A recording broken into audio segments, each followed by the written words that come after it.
Здравейте! Темата на днешния урок е изваждане на естествени числа без преминаване. За да можем да изваждаме многоцифрени числа, трябва да знаем, че това става по същия начин, както трицифрените числа.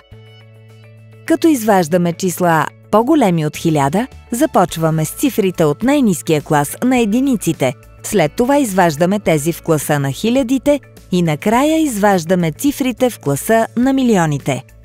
Важно е да подредим числата точно едно под друго, за да извършим пресмятането правилно.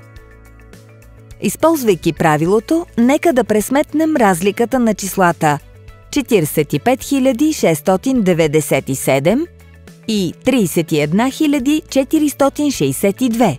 Първо изваждаме цифрите от класа на единиците. 7 минус 2 е равно на 5. Записваме 5 в разликата. 9 минус 6 е равно на 3. 6 минус 4 е равно на 2. Пресметнахме разликата в класа на единиците. Сега нека да направим същото и в класа на хилядите. 5 минус 1 е равно на 4. Записваме 4 в разликата. 4 минус 3 е равно на 1. Пресметнахме, че разликата на числата 45 697 и 31 462 е 14 235. Нека обобщим.